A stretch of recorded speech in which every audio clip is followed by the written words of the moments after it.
tinokuchingamidzai kuchechi yeChrist Embassy yepamhepo yatinoita muchishona.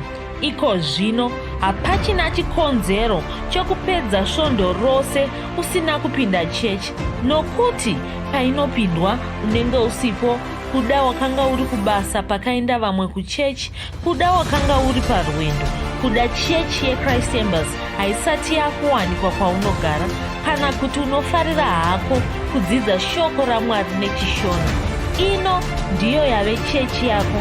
Chipinda tinamati. Haleluya. Tinosangana zvakare pamunamato wedu weChrist Embassy watinoita pamhepo, ndichivimba senguva yose kuti makava nesvondo rakanaka uye kuti manga muri kufamba nesu pazvidzidzo zverapsodi zvatanga tiri kutumirai. Rangarirai tiri mwedzi watiri kusvitsa ruponeso pasi rose tichishandisa bhuku rerapsodi. Mwedzi watiri kukurudzirai mese mese kuti musvitse rapsodi kuvanhu, shamwari dzenyu, hama dzenyu, kutanga mhuri yenyu, pamawhatsapp ipapapa, kana muchigona kuwana marapsodi, mabhuku acho chaiwo, ipai vanhu. Asi onai kuti shoko iri rasvika kuvanhu kwose kwose. Pamunotibata pamhepo saizvozvi, udzai vamwe kuti vatibatewo pamhepo saizvozvi. Ndo shoko ramofanira kunge muchimhanyisa, nokuti gore rino takataurirwa kuti tiri kupedzisa kuparidza shoko roruponeso. Saka iwe unofanira kupedzisa ndima yako, ini ndopedzisawo ndima yangu, mumwe opedzisawo ndima yake, tichingodaro tose tichibata ndima dzedu tichipedzisa. Kana iwe ukapedza pako, ndikapedza pangu, uyo akapedza pake, nyika yose tinenge tatoibata saizvozvo. Haleluya. Saka ngatishingaire kuita basa iroro. Zvekare mwedzi unoyu Mfudzi Kristu akatitaurira kuti tiri kutenda Mwari, tiri kutarira zvinhu zvatakaitirwa naMwari, zvinhu zvatakashandiswa naMwari kuita, tichivatenda nokuda kwezvinhu zvose izvozvo. Haleluya. Zita rangu ndiro Brighton, ndichitamba mufudzi wenyu pamhepo, ndichitenda Mfudzi Kristu zvakanyanya nokuda kwebhuku rerapsodi uye nokuda kutipa mukana iyoyo kuti tigone kusangana tichinamata saizvozvi. Haleluya. Senguva yose ndoda kubata chimwe chezvidzidzo zvatinopiwa mubhuku rerapsodi. Kwanzi upenyu hwako ndiyo mharidzo yako huru. Upenyu hwako ndiyo mharidzo yako huru iyoyo. Haleluya. Kwai kuti pasawana anokupai mhosva, musasvibiswa nenyika ino, asi muve vanakomana vaMwari vasina tsvina, kunyange henyu muri pakati pavanhu vasina kururama, vane pfungwa dzakashatiswa, munogara pakati pavo muchipenya sezviedza muri munyika ino. NdivaFilipi chipiri ndima 10 iyoyi. Haleluya. Mfudzi Kristu votitsanangurira kwanzi isu tingapota hedu tichimira mberi kwavanhu tichivaparidzira ruponeso, asi iyi haisi iyo nzira yoga yatinovaparidzira nayo. Mararamiro edu anoparidzawo, ndiwo anotoparidza zvinonyanya kunzwikwa nevanhu. Kwai mararamiro edu ndiwo atinonyanya kutoparidza, ndiwo anotoparidza zvinonyanya kunzwikwa navanhu. Saka mararamiro ako anofanira kuunza vanhu kuna muponesi, matauriro ako anofanira kuunza vanhu kuna muponesi, kufambidzana kwaunoita nevanhu kunofanira kuunza vanhu kuna muponesi. Izvozvo ndizvo zvinoshuviwa naMwari. Ivo vanotaura muna Isaya 60 ndima 3 vachiti, ndudzi dzichauya kuchiedza chako uye madzimambo kukubwinya kwamambakwedza ako. Haleluya. kwai hongu tingaparidza kuvanhu, hongu tingamira kumberi kwavanhu tichivaparidzira, tichivadzidzisa shoko raMwari, asi kwai upenyu hwedu ndo hunonyanya kuparidza. Mararamiro ako, unotaura sei navanhu? Ukama hwako nevanhu hwakamira sei? Vanhu vanokuona sei? Izvo zvingasareva kuti unofanira kuwirirana navanhu vose vose, navanhu vose, zvingasareva izvozvo, asi vanhu vanongokuona, vaunowirirana navo, vausingawirirani navo, vaunofambidzana navo nevausingafambidzani navo, vose vanenge vachingokuona kuti pane chimwe chinhu chiri pamunhu uyu. Mararamiro ake anofadza, hauna chaungashora pari. Nyange vanokuvenga chaivo chaivo vanogona kunge vachitokuvenga zvavo, asi vachiona chimwe chinhu muupenyu hwako, vachiona zvimwe zvinhu zvavanotoshuvirawo. Vamwe vanogona kutokuvengera zvakanaka zvavanoona mauri izvozvo. Ndokumwe kunokuti haasi munhu wose anovengwa anenge ane zvakashata zvaanoita. Vamwe vanogona kutovengerwa kuita zvakanaka, munovengerwa kuva munhu kwaye. Haleluya. Asi vaya vanokuvenga vakachizonyatsogara pasi chaizvo ukavabvunza chaizvo vanogona kutokubvumira kutobvuma pachena kuti vari voga zvavo kuda vasina chingavakanganisa, vanogona kutobvuma vega kuti uya tangomuvengawo hatizi kutomuvengere chii, kana kuti wakanyanyisa kunaka, hatizi kuti sei achinyanya kubudirira zvaanoita izvi. Haleluya. Asi vanenge vachitoziva kuti hautori namhosva. Saka mararamiro ako akakosha. Unofanira kunge uchingwarira mararamiro aunoita, matauriro aunoita, kudyidzana kwaunoita navanhu, kufambidzana kwaunoita navanhu. Ishe vakataura zvekare muna Mateo 5:13 vakati, saizvozvo chiedza chenyu ngachivhenekere pamberi pavanhu, kuti vaone mabasa enyu akanaka, vagokudza Baba venyu vari kudenga, nokuziva kuti Baba ava ndivo Mwari. Haleluya. Kwai unofanira kuva tsamba. Vanhu vanofanira kuverenga shoko raMwari paupenyu hwako. Vanofanira kuverenga shoko raMwari, vanofanira kuona shoko raMwari, kuona zviya zvinotaurwa muBhaibheri ndo zviri kuonekwa pauri. Bhaibheri rinotaura pamusoro perunako hwavatsvene. Vanofanira kuona runako irworwo pauri. Bhaibheri rinotaura pamusoro perudo. Vanofanira kuona rudo irworwo pauri. Vanofanira kuona kuti iwe unofarira vanhu. Bhaibheri rinotaura pamusoro pevatsvene. Nokuti dzimwe nguva kana ichitaura pamusoro pekuti vanhu vanofanira kuona shoko raMwari pauri, shoko roga rinongofungwa navanhu dzimwe nguva ndiro rongoti unofarira vanhu here, haatuki here, haabi here, haadhakwe here. Ndo zvega zvinosvika kuvanhu. Hongu izvozvo zvinofanira kuonekwa pauri. Asi shoko raMwari haringotauri izvozvo pamusoro pavatsvene. Rinotaura pamusoro peutano hwakanaka, kuti kwanzi kana mweya mutsvene, vaya vakamutsa Jesu kuvakafa, vachinge vari mauri, mweya mutsvene ivava vanopa upenyu, vanoraramisa muviri wako wenyama. Ngazvionekwe izvozvo. Utano hwako hunofanira kupupurira Mwari. Kubudirira kwako, Bhaibheri rinoti kwanzi tinokunda nguva dzose. Uonekwa uchikunda, chikunda urombo, chikunda zvinhu zvenyika ino, chikunda matambudziko enyika ino, uonekwa uchikunda. Vanhu vanofanira kuona uchifara uine rugare kunyangwe zvinhu zvisina kumira zvakanaka. Tarirai pavanhu vari muBhaibheri vese. Isaka unonzi munguva yenzara, mugore yenzara, pakwakanga kusiri kunaya mvura, iye munda wake wakamupa gohwo rakawanda kudarika raungawana panguva yemvura. Zvaitomutsaura zvitaridza zvega kuti vanhu ava, munhu uyu munhu ana Mwari. Tarirai vana vaIsraeri vari murenje. Bhaibheri rinoti kwanzi vaisashaya chikafu, vamwe vaitsva murenje munopisa, vamwe vaitsva asi vaIsraeri masikati vanga vane gore ranga richiva pamvuri. Manheru murenje munotonhora asi unonzi kwai vana vaIsraeri vanga vane shongo yemoto kana amanheru.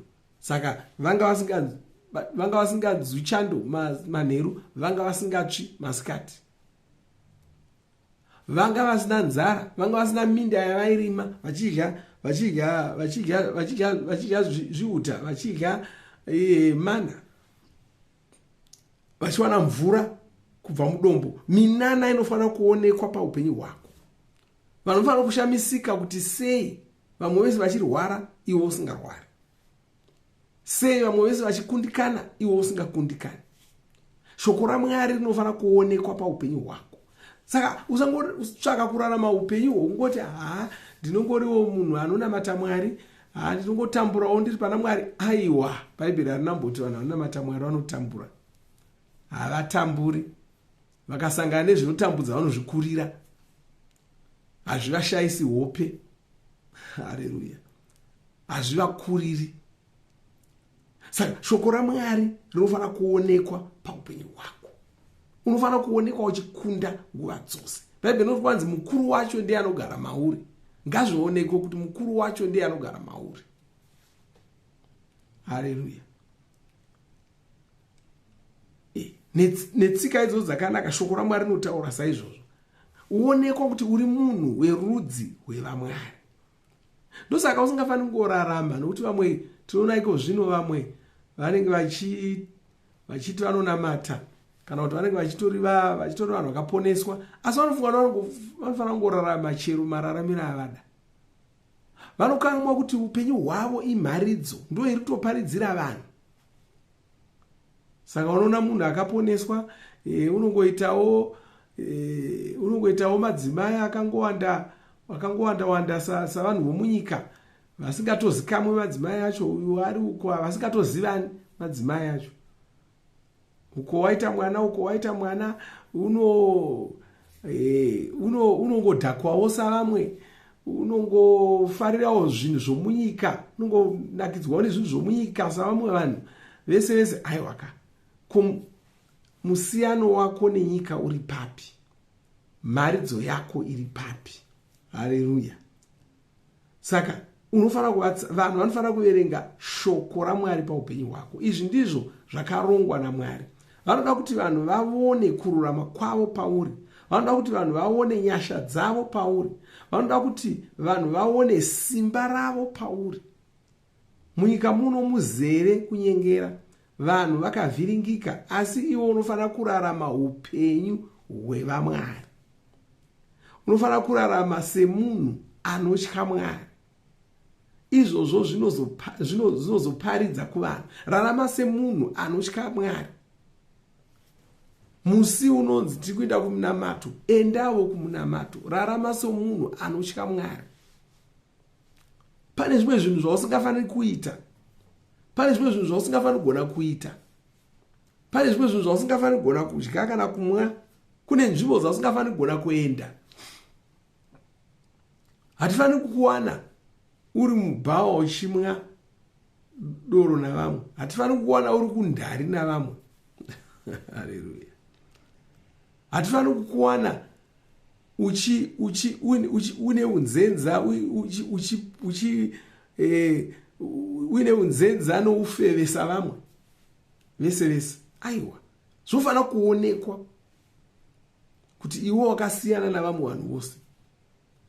Wakurarama upenyu hwevaMwari. Kwanzi nokuti upenyu hwako ndo mharidzo yako huru iyoyo. Zvauri kutaura zvikange zviri kupesana nezvauri kuita, hapana anozoteerera zvauri kutaura. Haleluya. Vanhu vari kukuona. Shamwari dzako dziri kukuona. Mhuri yako iri kukuona. Vaunoshanda navo vakakutarisa. Kunyangwe vasingakuzivi vari kukuona. Vanhu vose ava vane zvavanotodzidza paupenyu hwako. Vanogona havo kunge vasati vakamboverenga Bhaibheri, asi vanotoverenga upenyu hwako, vachiona muponesi pauri, vachiona kunaka kwamuponesi, vachiona kutendeka kwavo, rudo rwavo nehanya dzavo. Iwe ndiwe wakamirira nyika yaMwari. Rarama semunhu anonzwisisa izvi. Haleluya. Kwanzi chii chavanodzidza pauri? Unoda here kuti vanhu vagodzidza kuti vanofanira kudhakwa, vanofanira kurwara, vanofanira kukundikana, vanofanira kukurirwa, upenyu hwavo hunofanira kupota huchinaka, huchishata, huchinaka, huchishata? Ndo zvaunoda kuti vanhu vadzidze here? Nokuti kana zviri zvozvo zviri kuitika paupenyu hwako, ndo zvavari kudzidza. Unoda here kuti vanhu vadzidze kusiya dzimba dzavo, kusiya madzimai avo mudzimba vachienda vachinotora mamwe madzimai kunze uko? Unoda kuti vanhu vadzidze unzenza pauri here? Nhasi uri mumba umo, wabvamo mangwana uri umo, mangwana uno murume uyo, mangwana uno murume uyo. Ndo zvaunoda kuti vanhu vadzidze here? Haleluya. Amen. Unoda kuti vanhu vadzidze kusatendeka here pauri? Ngavadzidze Mwari. Haleluya. Ngavadzidze Mwari pauri. Ngavadzidze Mwari pauri. Saka upenyu hwako hunofanira kuwirirana neshoko raunoparidza. Ndiko kuti ugone kuponesa vanhu vakawanda. Farira vanhu. Shandisa shoko raMwari pakurarama kwako. Zvininipise. Mponesi ngavaonekwe mumeso ako. Ngavanzwike mumashoko ako. Ungabata vanhu. Vanhu ava ngavanzwe sekuti vabatwa namuponesi. Shoko reruponeso ngarionekwe muupenyu hwako. Izvi ndizvo zvatinoona muna vaFiripi yekutanga 2:21. Haleluya. Saka Jesu ngavaonekwe paupenyu hwako. Jesu ngavanzwike mumashoko aunotaura. Haleluya. Taura semunhu anovimba naMwari. Tukandizvudza vanhu ndichiti usangotaura savanhu vemunyika muno vanongoti pakaipa. Watoshatirwawo. Heya vanhu vatsvene vanoshatirwawo nezvinhu. Heya vatsvene vanotopererwawo namazano. Ndo zvauri kutaura. Pakaipa. Ndazvikonewa ini. Gore rino tichafa tose. Newewo wakuzofawo. Haleluya. Aiwaka. Taura semunhu anovimba naMwari. Handiti unoti Jehovha ndiye mufudzi wangu, handina chandingashayiwa. Kunyange ndikafamba pamupata womumvuri worufu, handingashi chini. Haleluya. Chiuru chichawa kurutivi rwangu, gumi rezviuru kuruboshwe, asi hapana chichaswedera pandiri. Handiti ndo zvinotaura Bhaibheri pamusoro pako. Saka haugoni kutaridza kupererwa namazano savanhu vese vese. Hazvigoni. Haugoni kutaridza kunge usisazivi zvokuita savanhu vese vese. Hazvifaniri kudaro. Saka pako hapagoni kukushatira. Haugoni kuti handichazvigoni. Bhaibheri rinoti kwanzi, Pauro unoti kwanzi, ndinogona kuita zvinhu zvose ndichibatsirwa namuponesi Jesu vanondisimbisa. Hapana chandisingagoni kuita. Hapana chandisingagoni kuita. Saka taura saizvozvo. Kana vanhu vachiti zvinhu zvazooma pano, iwe chisvika uchiti aiwazvo, chiregai tizvireruse.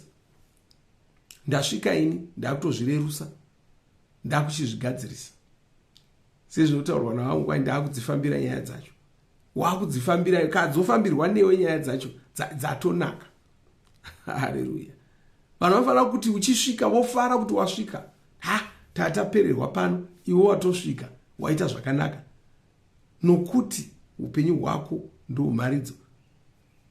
Vanhu vafanira kuuya vachikuvhunza vachiti unozvigona sei? Chivaudza kuti aiwazvo. Ndosaka munhu achifanira kuzvarwa kechipiri. Nokuti kana ukazvarwa kechipiri, hapachisina chauchakonewa. Hapachisina chichakupedza zano. Haleluya. Kuti muteedzeri munamato mumashure mangu mutaura muchiti, Ishe vandinoda, ndinokutendai. Makandiita tsamba. Vanhu vanoverenga nyasha dzenyu pandiri. Ndinoonekwa kuti ndiri munhu werudzi rwenyu. Saka vanondiona vanokurudzirwa kukuteverai. Ndiri mwenje unovhenekera. Ndinovhenekera munyika yangu, ndichiunza varume nevakadzi kukururama muzita raJesu. Amen. Ngatingonamata tichitenda Mwari uye ndichikunyengetererai zvekare. O baleso drak yamali bronda libria santikore abakre bolistri abashte begonda rabadila straka brodila sankri mekora bajilia sacramento gracia. Baba, ndiri kutendai nokurumbidzai. Ndoda kutendai neshoko renyu, nekurudziro yatinowana mushoko renyu. Ndiri kutendai nokuti shoko renyu rotitungamirira richititaridza nzira yatinofanira kurarama nayo chaiyo. Ndiri kunamatai nokukudzai, ndopa mbiri kwamuri. Ndiri kutendai nokuti paupenyu hunoshamisa, upenyu hunoyeviwa nenyika yose, upenyu hunoshuviwa nenyika yose, upenyu hwevamwari hwekugara tichikunda, hwekugara tiri vatano, hwekugara tichibudirira pane zvese zvatinoita, upenyu hwekurarama sevatsvene, hwekurarama pasina chatingapomerwa, pasina chingashoreka patiri. Nokutendai nokurumbidzai, upenyu hwerugare nomufaro nguva dzose. Haleluya. Tinokutendai. Zvinhu zvenyika ino hazvigoni kutikurira, zvinhu zvenyika ino hazvigoni kutiwisira pasi, zvinowisira vanhu venyika ino pasi hazvigoni kutiwisira pasi. Tinokutendai, tinokunamatai, tinokukudzai nokunamatai. Chinyengeterera muno mumwe wandanamata naye pazuva ranhasi. Taura maropafadzo pamusoro peupenyu hwake, taura maropafadzo pamhuri yake, pavana vake, pavabereki vake, pamabasa ake. Anobudirira pane zvaanoita. Mumhuri make muno rugare, mumhuri make muno mufaro, mumhuri make muno kubatana nokunzwanana nokuwirirana. Baba, ndiri kutendai. Satani, ndiri kurayira bvisa roko rwako kubva pamusoro pake, bvisa roko rwako kubva pamusoro paupenyu hwake. Ndinonyengetera iko zvino vese vasinganzwi zvakanaka, ndinomira saJesu ndichirayira zvirwere zvose kuti zvibve mumiviri yavo, zvibve munyama yavo, ndichirayira kuti nyama yavo ive neutano hwakanaka muzita ramambo Jesu. Ndinokutendai nokurumbidzai. Haleluya. Amen. Haleluya. Zvakanaka. Ngatisangane zvekare musvondo nouya asati satapedza. Toda kuti timbowana nguva yekurumbidza Mwari, tichinamata Mwari. Shure mazvo, kana wanga usina kuzvarwa kechipiri, toda kunamata newe kuti uzvarwe kechipiri. Mwari vakuropafadzei. Amen.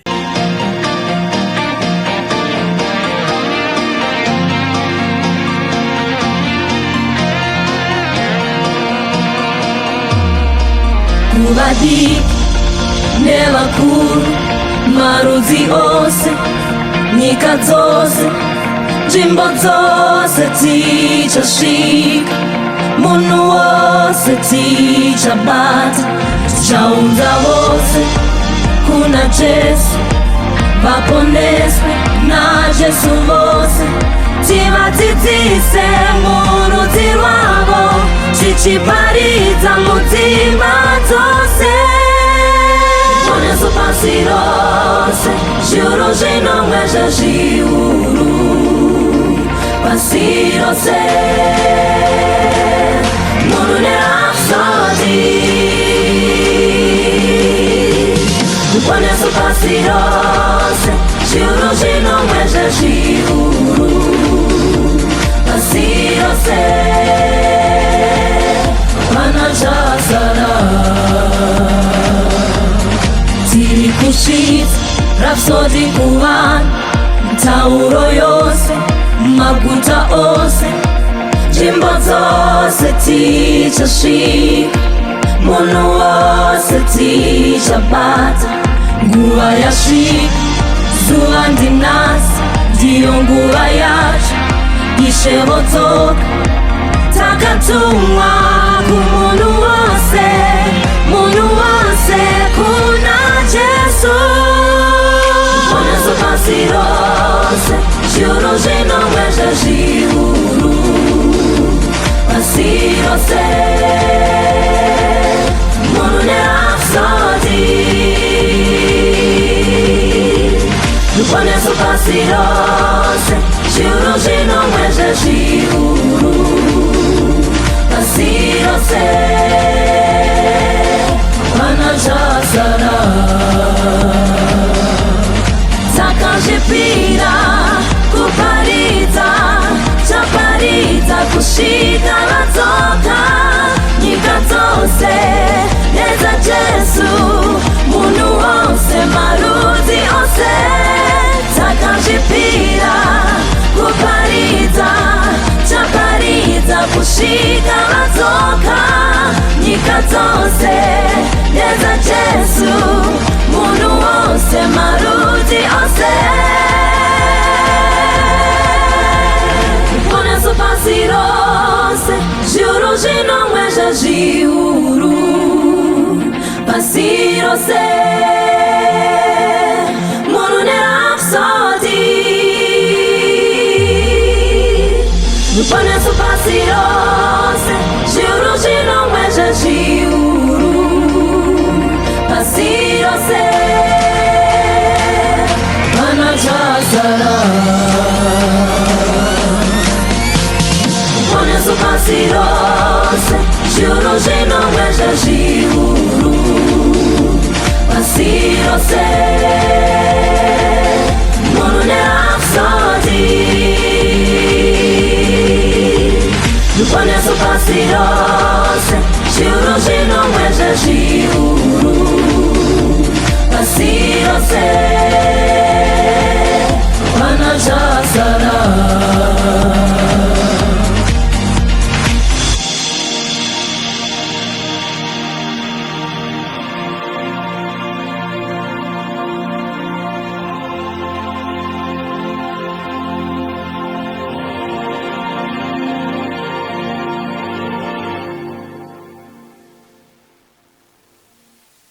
Tinovimba makomborerwa nemunamato wesvondo rino. Kana manga musati mazvarwa patsva, namatai mumashure mangu, muchidudza, muchirevesa, taurai muchiti, Mwari vari kudenga, ndinouya kwamuri, ndinokoka Jesu, kuti vapinde mumwoyo mangu. Ndinokumbira kuti Jesu vatonge upenyu hwangu. Ndinopupura kuti Jesu ndivo vavaishe wangu. Saka ndinogamuchira upenyu usingaperi mumweya mangu. Ndazvarwa patsva, ndava chisikwa chitsva. Ndinokutendai. Amen. Makorokoto mazvarwa patsva, tinokugamuchirai muchechi yeChrist Embassy. Titumirei zita renyu nekwamunogara. Munogona kutumira iri SMS kana WhatsApp pa 0772 166 928 kana kutuma tsamba pa shonaror@gmail.com. Muchida kupa mpiro yenyu neEcocash, rovai namba *151*2*6*58225# motevera zvinenge zviri kutaurwa neEcocash ipapo. Kana muine nhare dzemazuva ano munogona kushandisa KingsPay kupa mpiro yenyu. Shandisai kodi inoti TNIOG nemavara makuru. Tinoda kukuzivisai zvinotevera. Tinokurudzira kuti musadarikwe nezvidzidzo zveRhapsody. Zvidzidzei kuti shoko riwande mamuri, mugone kumirisana nezvinhu zvinonetsa muupenyu. Munamato uno munoubata pa WhatsApp, pa radio, pa YouTube panoti Shona Online Church. Tinokumbira mutizivise kana muri kutibata pane imwe yenzvimbo idzi. Kana pari pa internet munogona kunyoresa muchitipa zita renyu. Kana pari pa WhatsApp tinyorerei tigopota tichikutumirai zvimwe zvidzidzo, kana kutitumira SMS pa 0772 166 928. Ivai nesvondo rakanaka.